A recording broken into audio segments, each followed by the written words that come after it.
listen carefully.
Welcome to Clubmen 1645, and today we're in Amesbury in Wiltshire again, and we're here to talk about the Clubmen, which Fairfax wrote about in a letter on June the 30th in 1645 from this hotel behind me, called the George. His army was quartered in Amesbury, and he was in this hotel, and we'd already had the Sturmster Newton coming together with the Clubmen and Massie's troops on the 29th of June, but obviously Fairfax didn't know about that at the time because he was here on the 30th of June writing about the Clubmen himself.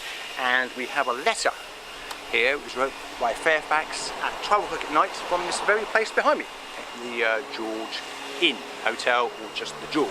And it is, here it is, here's the letter. Now, there's no punctuation in this, so bear with me. Sir, the army quarters this night at Amesbury, having marched 14 long miles this day.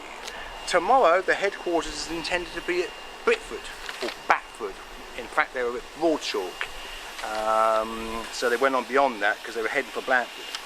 And the next at Blandford, which I've just mentioned, where Colonel Massie is to join with us. Now, Colonel Massie is obviously at Sturmster Newton because that's where they come together with the Massie's troops, was on the 29th of June, and he wrote the letter from Shaftesbury on the 29th of June. So I don't know if those two incidents happened on the same day, or the incident at Sturmster happened on the 28th of June or before, because these letters are all dated higgledy-piggledy. And Massie's going to join with him. It says, to join with us. If the Clubmen interrupt, we will endeavour to quiet with fair words and courteous usage, but if that will not prevail, and it's necessary to enforce it, they will be sharply dealt with all. Our friends in Taunton in Somerset, as by letter from Colonel Blake dated June the 27th, appears we have sent 8 messengers to give them intelligence of our coming, and that the general will not rest one day, God willing, till we be with him. We expect an engagement with Gorin's forces about Friday, or else that he will by that time be drawn off and march to a place of advantage, perhaps divide his army. Either of these two latter will add reputation to us, and the first we desire an engagement rather than either, if once one party join with us. And that's dated on June the 30th, as I mentioned, at 12 o'clock at night from here. And at the end of it, he asks for money. He needs some money for his troops, obviously, because they were repressing men into service by now, because they've been given permission to extend the pressing men by 3 months. So obviously they were coming through the area around pressing men as they were coming through the towns. And here's the letter from Massie on the 29th of, look at that, can you see that? Yeah, was it? yeah. So that's the 29th one. Yeah. And that one was about the taking of Sturmishire Newton, where there was 4,000 to 5,000 clubmen went to Sturmishire Newton Castle, which is on private land now. There's not much left of it.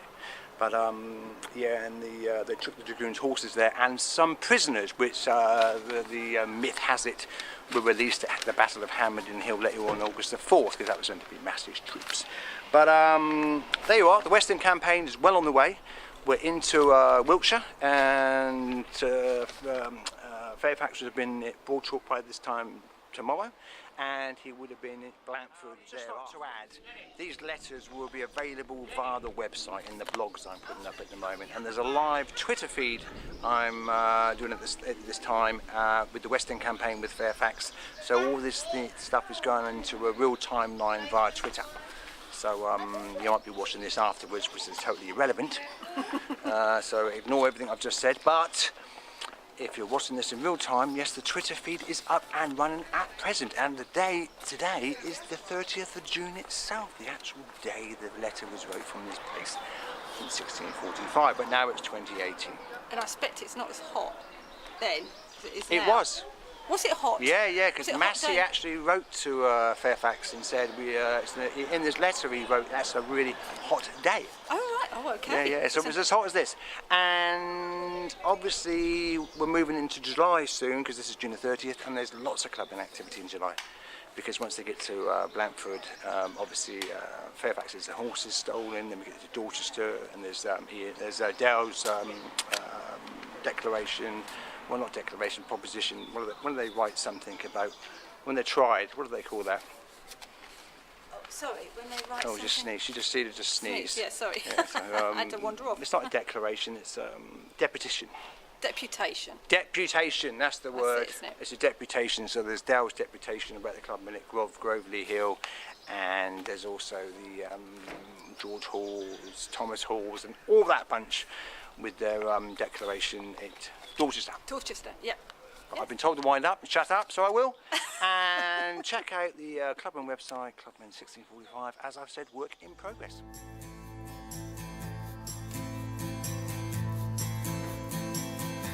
I gathered the afternoon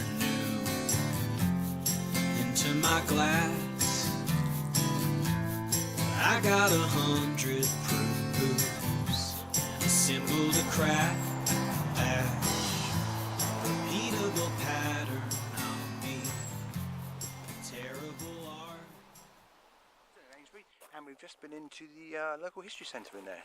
It was rather warm, but it's really informative, and there's a delightful couple in there which were just full of history. Some gentleman that talks about Spitfires, and he was involved with making Spitfires back in the day, and he's just done a talk at the Chalk Valley History Festival. So well worth a visit. Isn't it, Sheila? It is. It's fascinating. Yeah. And and it's about Amesbury being one of the earliest inhabited settlements in England. Yes. Yeah. Yes. 10,000 years. Yes. There you go. And I gave him a copy of my Fairfax letter, the one I read out at the George Hotel, because they haven't got a copy. So they've got one now in the museum there, so you'll be able to go and see it if you visit this museum here. But I think he actually said it's going to a cabinet at the George Hotel itself. So if you go to the George Hotel, you can go in there, and there's a cabinet being made up about the history of the George Hotel. And our letter, the Clubmen letter I got printed this morning, will be on display in there. Pride of place. Pride of place. So there you go. Visit the George Hotel in Amesbury and read the Clubmen letter wrote by Fairfax back on June the 30th, 1645. The seasonal hazards, baby, are making it hard.